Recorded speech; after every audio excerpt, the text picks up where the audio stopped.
Motivation.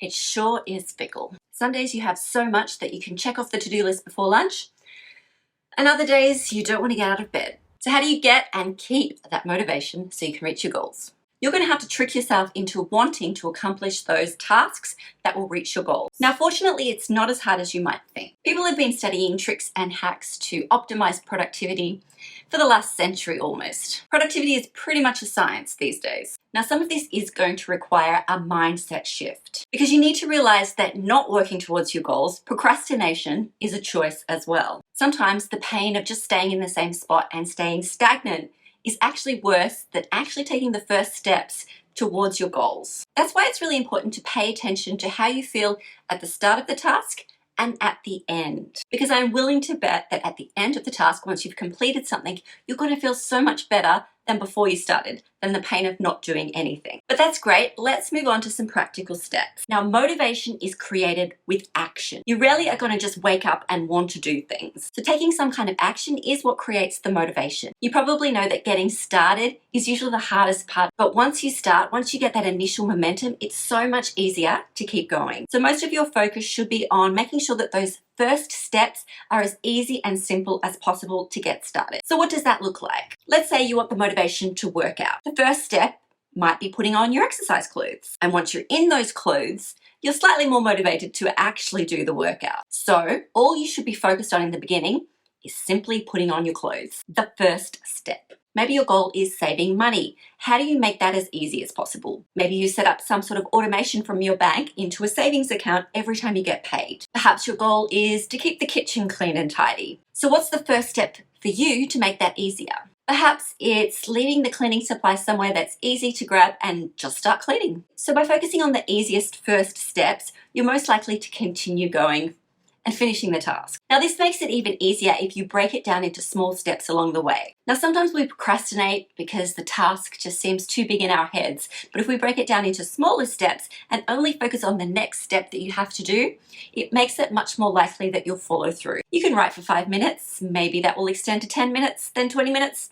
maybe an hour. This is why you're often told to leave your running shoes by the door, because that will motivate you to put them on as you go out the door and maybe do a run, or fill up your water bottle and keep it on your desk so you're more likely to drink it during the day. You're just making things easier and frictionless. So how do you keep that going day by day? How do you keep the momentum up? You'll need to focus on 3 things. First is, when is the best time to do the task? So when is the best time to work out? When is the best time to write in your journal? And once you figure that out, you can then schedule it into your day. Having a set time during the day or during the week when you do that thing is going to make it much more likely that you'll follow through. But don't just stick it into your calendar anywhere. Really think about where it's going to fit in.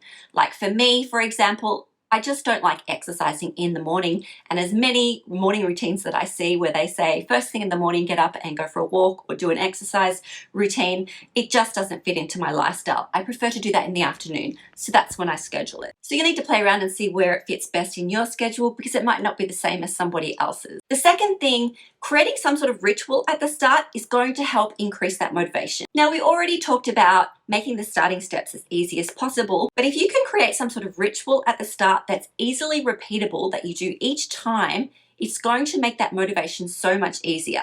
Now, what do I mean by this? A ritual is kind of like something that you do exactly the same each time before the task. So perhaps you do the same warm-up routine before your actual workout. Each time it's the same warm-up routine. Maybe if you're doing computer work, perhaps it's lighting a candle. Something that's easily repeatable, simple to do, and just kind of sparks the start of doing the task. These small rituals can help habits stick so much easier. And the third thing is creating consistency. Now, consistency really is the key to achieving any sort of success. Weight loss, writing a book, saving money, investing, all of these successes are usually achieved slowly over time with consistency. Overnight success is extremely rare. Most success comes over a long period of time. Now, my favorite way of creating consistency is by tracking my habits. Having some sort of visual approach to see that you're remaining consistent is a really great way to keep up that motivation. Now, you can do this digitally, you can do this through an app, or you can just do it on paper, whatever works for you.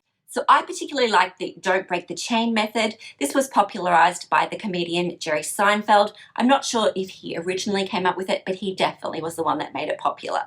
Now, the don't break the chain method is basically on a calendar, you just put a cross on when you complete the task. And the idea is that you want to put a cross on every single day, and you don't want to break the chain. You want to keep that chain going. You want to keep the X's going every single day. This reinforces habits and almost gamifies it. It actually increases motivation because you don't want to break the chain. You want to make sure that you're putting an X on every single day. And that can help significantly with reaching your goals. Now, you don't have to use a calendar for this. You can put it in a notebook. I usually just write it in a notebook and just put the numbers 1 to 30 or whatever. And my goal is to do that task every single day, or if it's not a daily task, every single week. So try something like this of habit tracking to make sure that you're being consistent, because consistency is going to breed that success. Now, that's just a simple incentive to keep going, but creating other incentives can be great as well, because incentives are powerful. You could create mini rewards along the way, although I was reading a study recently that said internal rewards are much more powerful than external rewards.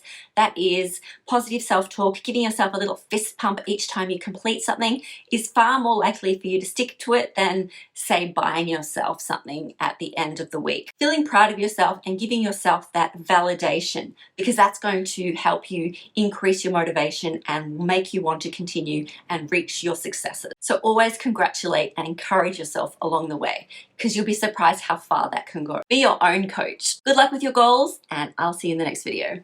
Bye.